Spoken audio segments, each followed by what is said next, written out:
Welcome to Season 4, Episode 44 of the Family Travel Australia podcast. We are Paul, Katie and Jasper from the Feel Good family. Join us as we explore this great country, Australia, its people, places and cultures.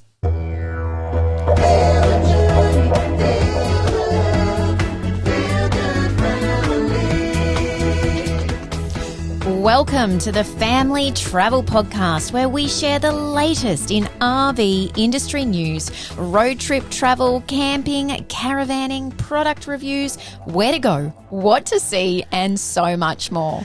Oh, well, thank you again for joining us. This week is awesome. We continue our Western Australian adventure with a 900-kilometre road trip, saying goodbye to the incredible Cape Range National Park, a quick stop for lunch at Coral Bay. We overnight in Carnarvon before stopping to spend a few nights exploring the spectacular region of Kalbarri.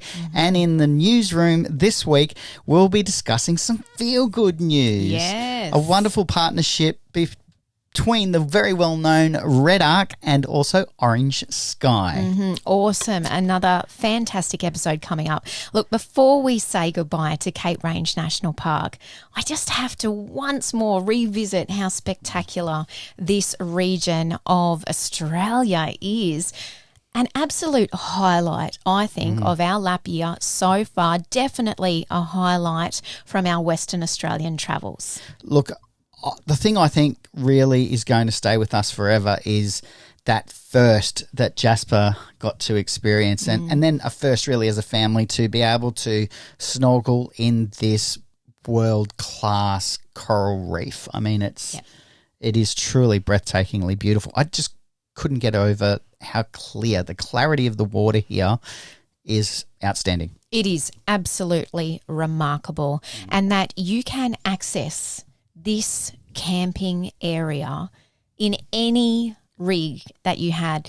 And I love this. Right. We've had so many comments come in on our YouTube channel to say, oh my goodness, this is amazing. I never knew that you could camp at some of these places with a normal non-off-road vehicle. The fact that the roads all throughout the Cape Range National Park are fully sealed with the exception of the in and outs to the campgrounds, it's so accessible for any type of traveller. So do yourself a favour, put this one high up on your bucket list. Yes, and the other thing too is that the actual management and maintenance of the roads is outstanding. Like there really couldn't be a much easier access for any type of vehicle, as you say. So, yes, put it on the list.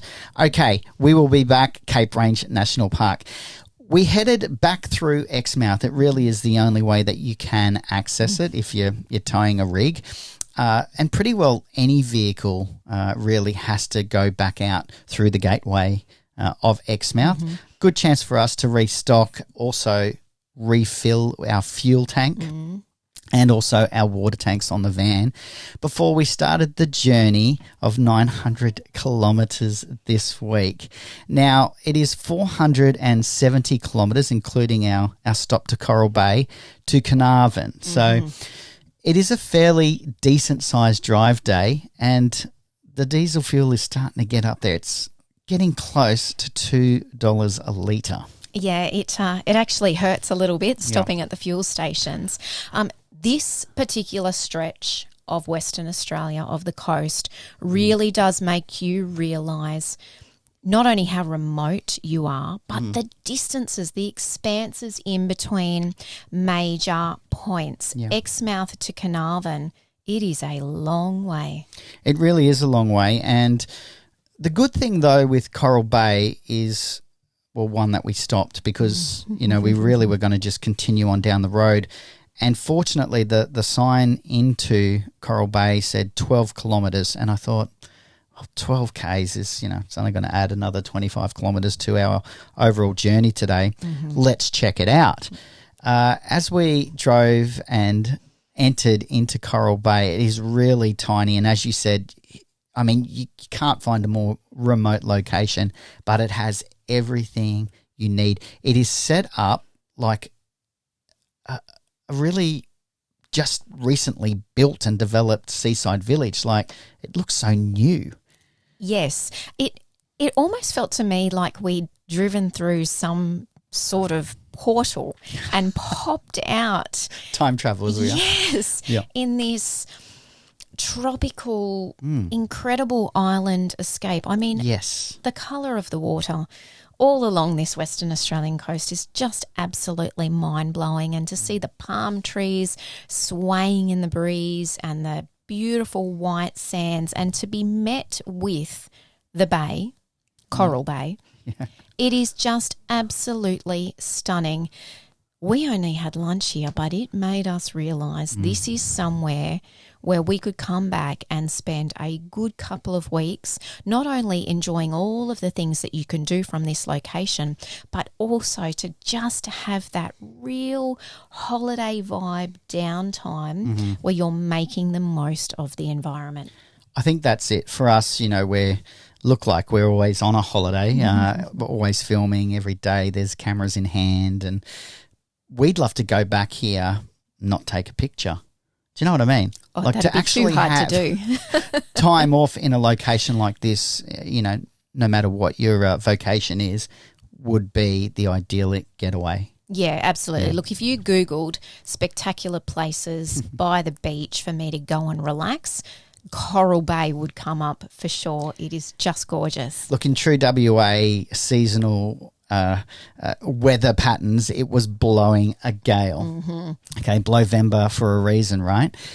But the actual bay is protected. So there would have been, 50, 60 people down there all enjoying this absolutely picture-perfect beach day because the wind was kind of coming across and missing the bay and looking at the tops of the palm trees, particularly at that caravan park. Yes. You could see that it was certainly blowing a gale. The caravan park position is straight opposite the bay, and again, it is so inviting. Perfect green lawns. Yes, very well manicured. Yes. Like you said, everything was shiny and new and had that real, almost that resort style vibe to it. Very welcoming. All you wanted to do was go and park up your van and just pull the awning out, crack a cold beverage and really just enjoy.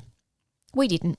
We did stop and have lunch, though, at Finn's Cafe, which was fantastic. Yeah, definitely give them a shout out. That was a wonderful experience. They had the tunes pumping and great food, great value and fresh seafood. It's really the seafood mecca of WA, this region, this coast, isn't it?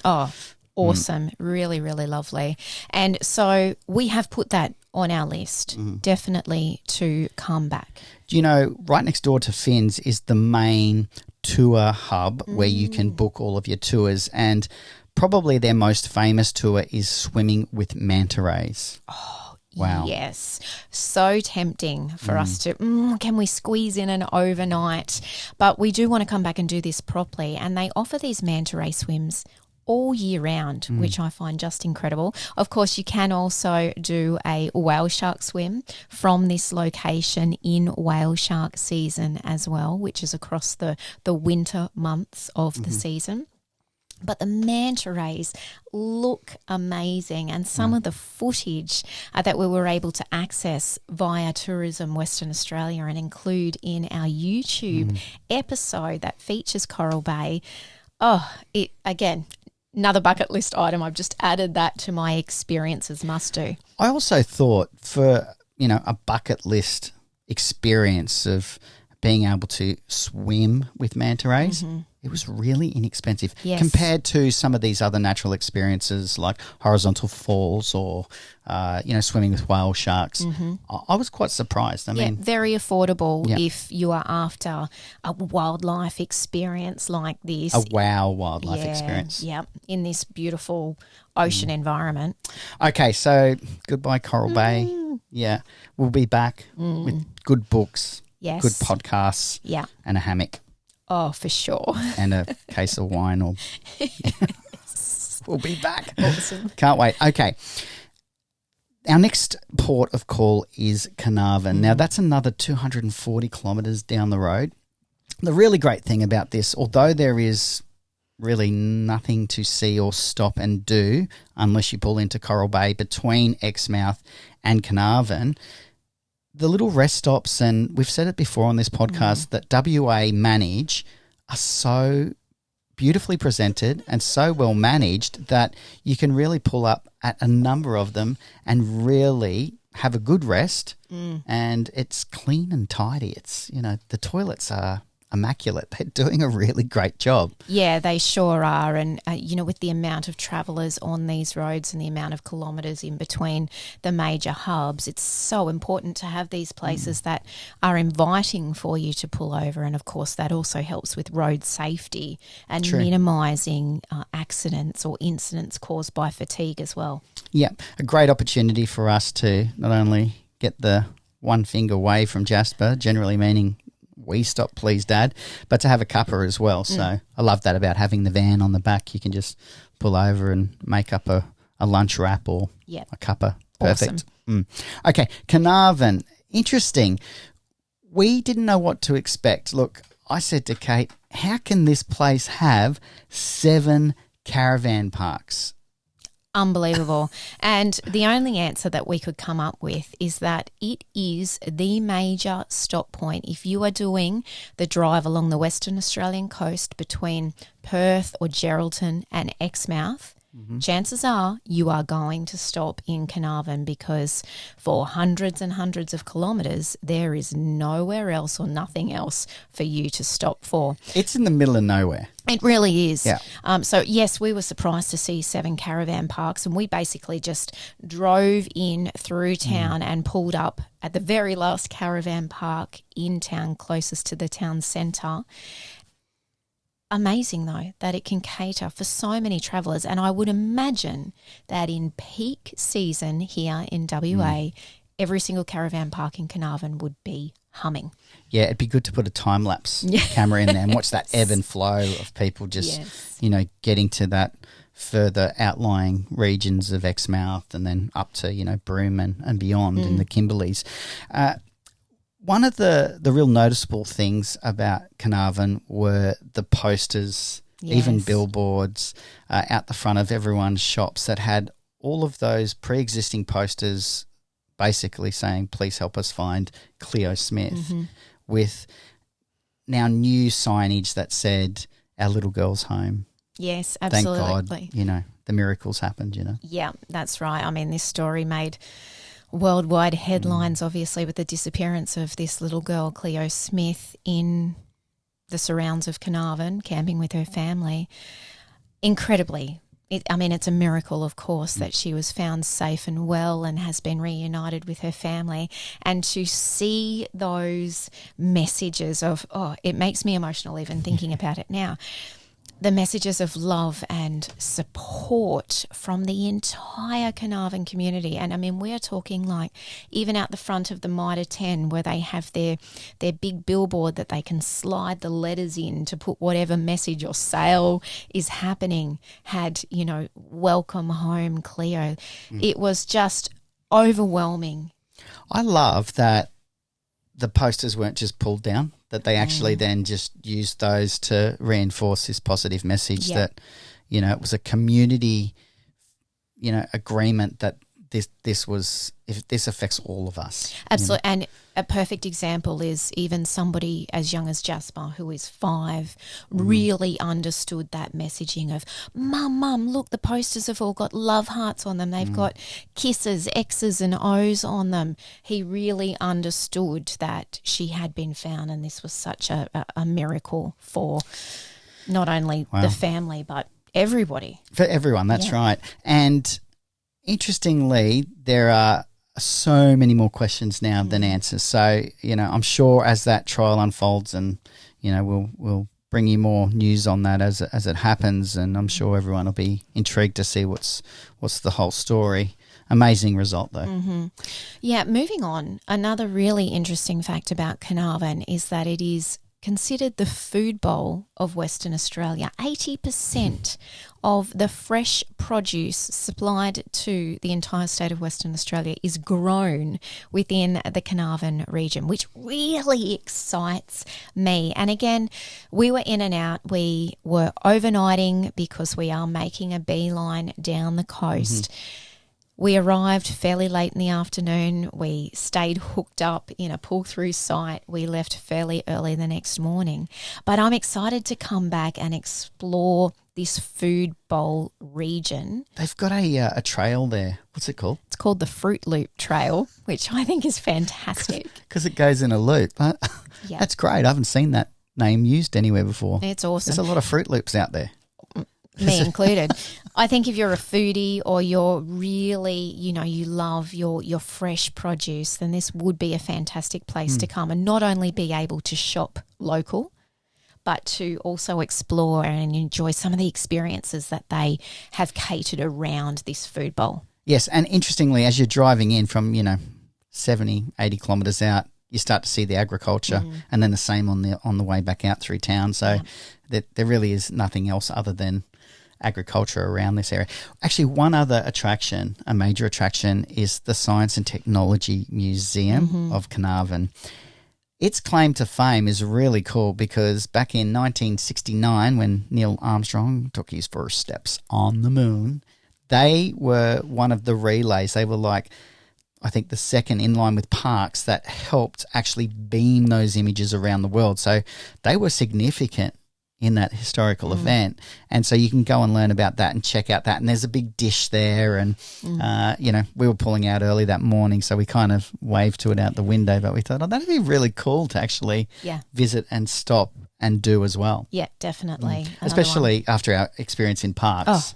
We just loved The Dish, that movie. It's one of the good Aussie films if you haven't seen it, The Dish. So, I think that'd be a great experience. Yeah, absolutely. So lots more in this particular part of Western Australia for us to explore. We are already working on a plan to come back for another visit. It's a really good point. Look, everyone that has written in and asked that question, why are you rushing now? And it's a couple of reasons, but we'd given ourselves 3 months to do WA. Oversight, undersight, something. Yeah, look, definitely not enough to really make the most of it for our style of travel. Look, if you've got 3 months and that's what you've got, awesome. If you've got less than that and that's what you've got, awesome. But for us, we really love to not only tick off all the major highlights, but find those hidden gems and get into those places and meet those peoples and find those stories that you may not necessarily know about or that you could miss if you are limited on time. So we are definitely planning an extended version of WA. In fact, you could probably easily do your own lap year of WA. Definitely. And for us, we had a couple of appointments that we had committed to in Perth, so we are on our way there. In fact, the next leg of our journey from Carnarvon to Kalbarri was another 440 kilometres the next day. And these are pretty normal kilometres, really. Yeah. Okay, so we pulled into Kalbarri and, wow, look, quite a devastating experience for that township back in, I think it was April or May. April. They had a cyclone rip through there. That's 2021 if you're listening to this at a different timestamp. But amazingly, this cyclone and this severity of this weather event hasn't been experienced this far south down the west coast before. So they really copped it. I mean, it flattened this town, and the amount of businesses that were boarded up and tarped up and still closed. The residents, are all really trying to do what they can to repair and rebuild. What was really noticeable is that most of the foreshore trees have been chopped down because of how damaged they all were. Anyone that was on the front actually has been completely destroyed or is needing a major rebuild. And so there wasn't a lot of people there. No, that's right. Which is really kind of the sad part of a devastation like this for any township when there's a natural disaster. More than anything, it needs people. You know, it needs tourism. It needs help. It needs money injected back into their economy. And so we really took that opportunity to, you know, eat out, go to the pub, which is one of the businesses that was still open. Which is thankful for the township as well. Yes. And the pizza shop and the fish and chip shop. And, yeah, I think if you're in this region overnight for 3 nights, you know, spend a few nights here and, dig deep and help them out, because that is going to be the best way to help this community rebuild, I believe. Yeah, perfectly said, Paul. And look, to be honest, you're going to want that amount of time anyway, because there is a lot to do in and around Kalbarri, including the spectacular national park that we will talk about, but the beaches, there's swimming rock pools, there is, of course, the beautiful river that winds its way from the ocean, the Murchison River, all the way out to the national park. So fishing, grey fishing, is huge here as well. There is enough to do to keep you here for days and days on end. And, of course, again, just being in this beautiful seaside environment, it's really spectacular. Oh, I didn't feel that the real tourism brochures that I saw sold it well enough. No disrespect to those marketing people, but when Kate first said, "Oh, look, we should spend a few nights," I was like, you know, let's see how we go when we get there. I'm so glad that we stopped, you know, and we actually took our time. In particular, the national park, Kalbarri National Park, you can get a day pass. I think it's $15 a vehicle with up to 12 people in that vehicle, safely, legally. And to get a day pass and to go and see 2 particular attractions that we enjoyed, and that was the skywalk and Nature's Window. So let's talk about the skywalk first.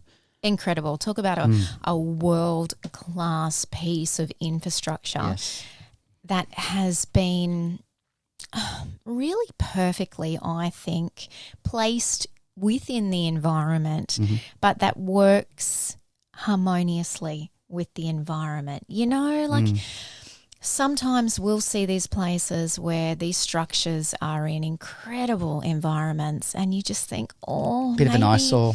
They could have done that a bit better. Yeah. I think what they have done here at Kalbarri is absolutely spot on, and this skywalk is so impressive. If you know who the architect is actually, or how they collaborated to design this incredible structures, let us know. I haven't looked that up, so I can't share that, but it is completely accessible. That is another one of these outstanding, thoughtful parts of design that more often than not, particularly through history, have been missed. You know, so you can walk, stroll, push your wheelchair, your mobility device from the car park straight out onto the skywalk. It really is only a couple of 100 metres, plus some beautiful sculptures, interpretive signage, storytelling that's low enough for the kids to get. You know, the Indigenous language is storyboarded all the way through, the people of the region, why this place is so special through times.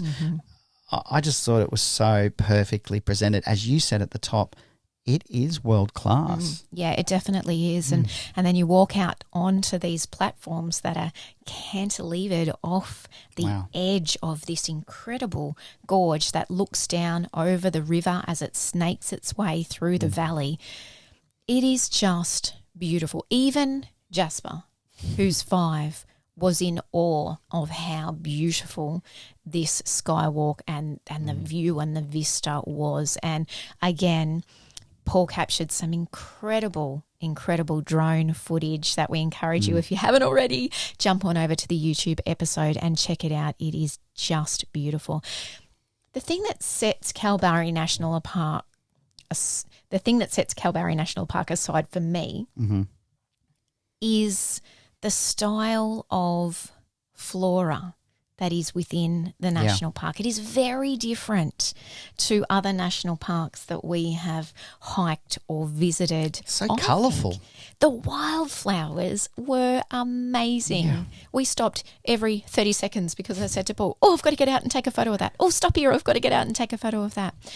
Apparently the wildflower season is incredible.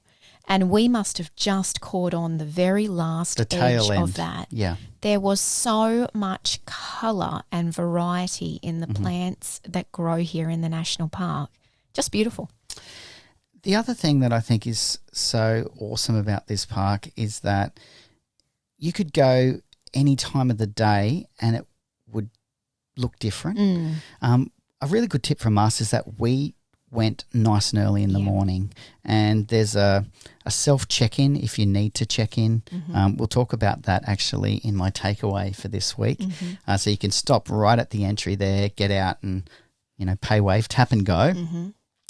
But going early would be a really great tip because there was no one there for the first, it must have been 20, 30 minutes that we got to experience that skywalk. And they're like two massive A's that, as you said, that are cantilevered out over the gorge. It's just breathtakingly beautiful.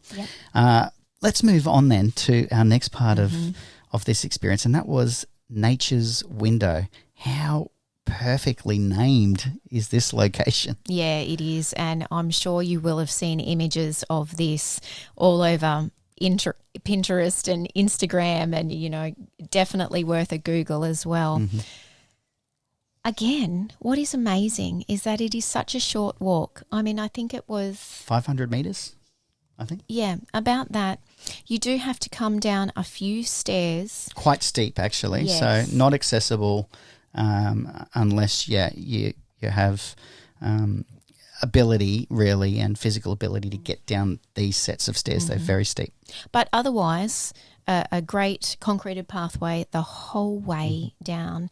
And it was interesting as we were getting closer to Nature's Window. It was very reminiscent of parts of the Kings Canyon Rim Walk in how the environment and the sandstone and the erosion that is happening, how it looked and how it felt, but very, very safe. In fact, it safer than Kings Canyon. Much safer. Yes. And even the footage that we captured when we were watching it back, we both commented how it actually makes it look a lot more dangerous to access than it actually is. We did it super easy with Jasper without any concerns for his safety as far as the edges go. Once you get to Nature's Window, of course, it is exactly that. It is an incredible window that has been eroded away by the wind and the rain that looks out again over the beautiful river as it bends its way through the valley.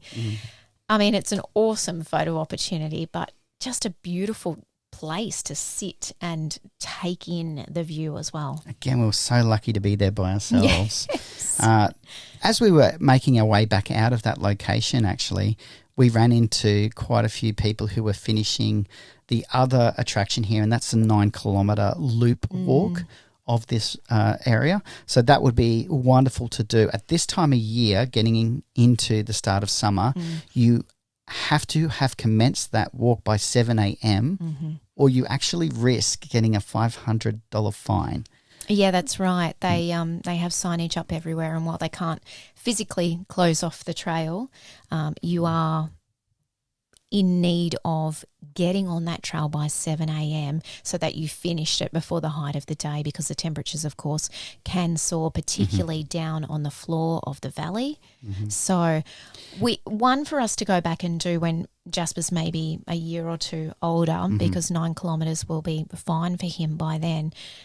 I would love to do that. I think it would be an absolutely beautiful walk because it takes you up on the rim but also then down onto the river edge and the floor of the valley. You'd want to be fairly fit. Yes, I think so. You'd want to have all of those, normal hiking requirements, good appropriate footwear, hiking boots, plenty of water, maybe a couple of sticks as well, just to keep your balance. But look, I think, stick to the rules, again, as we've always said. These recovery expenses are huge in this remote region. So, stick to the plan. All right, back to town in Kalbarri.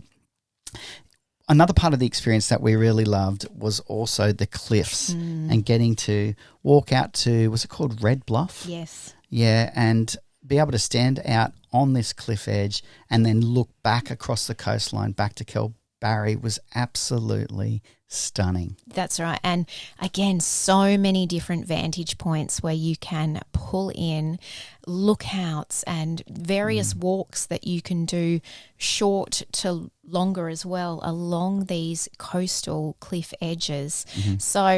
So much to explore. And if you love your hiking, this would be an awesome place to get your boots on every day and go and do a little bit more, you know, whether it is out in the national park, or the national park comes all the way down to this coastal region as well, where you can do those cliff edge walks. I think that would be not only breathtaking, but get your adrenaline pumping as well, I think. Look, because this location is so spectacular and along the coast here, it will rebuild, it will recover. But yeah, if you can get there and spend some money and spend some really good time making some amazing memories, then do it. Yeah, absolutely. Great advice. Okay, should we talk about our takeaway? Yeah, look, my takeaway this week is to fact check, as I like to say. We've had a couple of experiences, 3 in fact, coming down from Broome, where we've just taken the good advice of someone about an experience or a place or whatever it is, and it's not been the correct information. So our advice really, it's like Wikipedia, Wikicamps, is that what it's called? Sorry, is that you don't necessarily believe those reviews, you know. You really have to make your own decision. You have to do your own research, you know, and we get it wrong sometimes as well. Particularly when we got to Kalbarri National Park, we'd been told that it's not part of the parks pass. That is that you can buy a parks pass. Back at Cape Range, we bought a month because we thought, oh, that's great. We'll get to go and see all of these other national parks. And then we got to Kalbarri and we were told, well, unfortunately, the skywalk in Kalbarri isn't included. So we drove up, we paid our extra, $15, which, you know, big deal really, $15. But it wasn't until after the fact that we found out that it is in fact included in the price. Another couple of experiences where we'd arranged to meet a group of other campers, and we're going to go to this particular cliff face restaurant area, and we were told, oh, look, it's actually closed on Tuesdays. Yeah, so then the other campers had to leave, so we didn't get to have that experience. Well, we went down there and it was open, and we're like, that's such a bummer, but it was because we'd been told the wrong information. So my takeaway is, double check, fact check. Yeah, absolutely. Good advice. And you will get it wrong sometimes. I mean, we certainly have. But especially if there's something that you're really wanting to do, you've got your heart set on it, make sure you do your research. All right, into the newsroom this week, and we're talking about Redarc. Now, if you have been around RVs or caravanning or been trying to do some upgrades to your four-wheel drive, you would know exactly who this Australian company is. Redarc are responsible for really being able to provide a lot of energy answers and solutions to the RV industry. They've been able to partner with a wonderful organisation, a charitable organisation known as Orange Sky. Yes, now if you haven't heard of Orange Sky, it is fabulous, and the brainchild of 2 Brisbane young men who came up with this idea of being able to support and assist people, Indigenous remote communities, and also people who may find themselves homeless and in need of clean laundry. Now, it sounds like such a basic thing, but this is something that we all need as humans. We take for granted, don't we? We absolutely do. And let's be honest, when we have clean, fresh laundry, whether it's the clothes on our back or our bedding, doesn't that make you feel so much better? And so they developed Orange Sky, which is basically a series of vans that they have turned into mobile laundries, and they take around to areas where people can come and have their laundry cleaned. How cool is that idea? It is so cool. It's been an incredible success for them. And what they are doing now with Redarc is taking it to the next level. They have partnered to create the world's first solar-powered mobile laundry, which is really, really cool because the innovation behind this and what it is going to do as a game changer for them, and also provide them access to some of these more remote communities where they may not be able to access power to actually run these vehicles, is just incredible. And what I love is that they've done a 3-month trial across this year, and they've gone into some really, really remote communities, including places like Fitzroy Crossing, where we passed through on our way from Carnarvon to Broome. And they are providing these services to more and more people in need. So a very, very cool partnership. I'm excited to see what comes of this now that they have this first van. And it has washers and dryers in it. They've also got vehicles now that allow people to shower. Exactly. So they've taken the laundry concept and now they have their bathroom concept as well, which again is such a basic human need, but doesn't it make a huge difference to how you feel? And the other part of this that I really love is that they always have 6 orange chairs that they pull out whenever they pull up at a park or a location, and they put those 6 orange chairs out so that the people who are coming can come and do their laundry, sit, have a connection with somebody, have a yarn, have a cuppa, have a moment that is going to make a positive impact in their life. Do you know what? That just occurred to me. That human connection and that human touch is something, again, that fundamentally you need to survive. You need that in your life. And so these guys are doing more than just washing clothes and washing bodies, aren't they? Yeah, absolutely. Amazing. We encourage you to check out Orange Sky. We're certainly not affiliated with them in any way, but we love what they do. There are loads of different ways that you can help make a difference if you are moved to do that with them. So definitely jump online and check their website out. Orange Sky. And well done to Redarc as well. Absolutely. We've got plenty of their gear, so we can vouch for them as well. Good job, guys.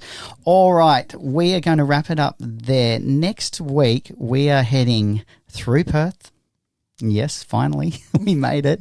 My gosh, over 3 months travelling through WA now and down to the southwest region for one of the most unique farm stays I think that we have done, and an idea that we hope will generate more of this for travellers within Australia. Really fantastic coming up next week. Yeah, and let's just say if you like a glass of wine, you don't want to miss this episode. That's right. Or a bottle or 3 bottles. Yes, yeah, we'll talk about that next week. All right, well, for now, we'll say dream big, look after yourself, look after your family. And happy trails.